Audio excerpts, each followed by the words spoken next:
Hello, good morning. My name is Jeff Oluwagbemga, Jeff316. Um, Today, I'd like to continue on the Marital Vegetable Soup project that I started on Sunday. The Marital Vegetable Soup project is something that is something I just created to talk about how to see the marriage as is a project. A project you're trying to cook something. Every marriage is cooking something. It depends on what you are cooking. But this time around, I'm just talking about you cooking a vegetable soup. You might decide to cook egusi, but what matters actually is that you are cooking something, and you are cooking something that you and your spouse can eat, and then your children also will be able to eat. So today, let me talk about the pot. The size of your pot will determine the size of the content that you're going to be able to put in it.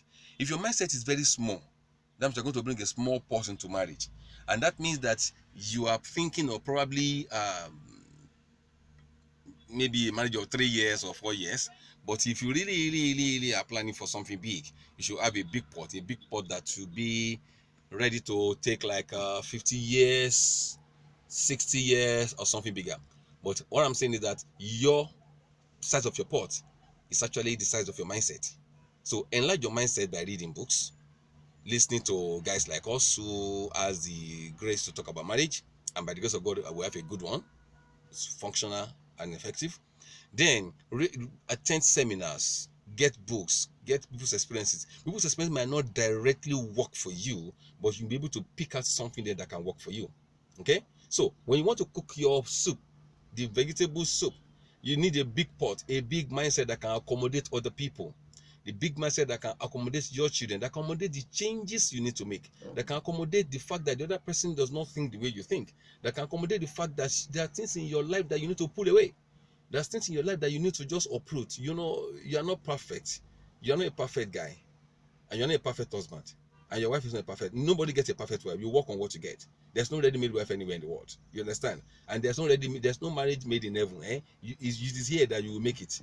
Even though God has said that's your wife, that's your husband, that's the person you're going to get married to. That's good. You have a lot of work to do. If you don't do that work, nothing's going to happen. So get your big pot that can withstand fire.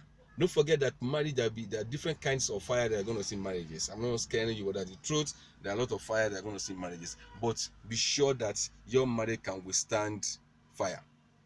I'm going to talk about fire later. I just talk about pot today. So pot is, get a big pot, size of your mindset. If your mindset is small, that means your pot is going to be small. But get a big pot so that to indicate that you have a big mindset.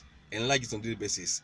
And in the process of cooking, you might need to be adding things along the line because you are cooking for 2 years, 3 years, 4 years, 5 years. Sometimes I make the mistake of adding something wrong into the recipe.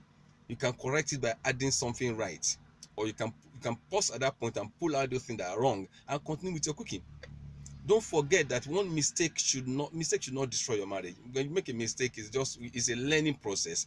That failure that you think it's failure is actually a feedback telling you that you shouldn't have done it this way. If you try it that way, maybe next time it's going to work. So you must be a learning person. As you are cooking, your soup must be big, your pot must be big enough, and you keep putting the ingredients on daily basis. Put the ingredients. You need to agree on the ingredients to put. You need to agree on what to cook, and then when the fire comes, you should be able to withstand it, because the pot you pick must be able to withstand fire. If you decide to pick a clay pot, good enough, but if it falls down, you might not be able to stand. Your vegetables will just everything pour on the floor, be filled with sand, and now you have to start all over again. Probably you look for something big, something strong, alloy, metal, whatever thing it is. Or this one they say, now I don't know about pot, but I know that the size of your pot, the strength of your pot will go a long way to determine how your vegetable soup project will work. So in conclusion, your mindset is very important. What do you believe? What are the things you should not believe again? What are the things that your great grandfather told your grandfather, and your grandfather told your father, and your father told you, and it's not functioning? They have told you, don't tell women everything. That's what their great grandfather told your grandfather, and they are telling, and you are still believing it. Is it healthy for your marriage? Is it functioning? Is it working for you? If it's not working for you, throw it away. When the culture clash with your opinion, find out the truth. Who started this culture? What that thing that they told you, who was the first man to say it? Why did he say it? Did he say it for himself, or did he say it for everybody? Find out. It's not everything you hear that works for your marriage. What is the size of your pot? Thank you very much. God bless. My name is Jeff316.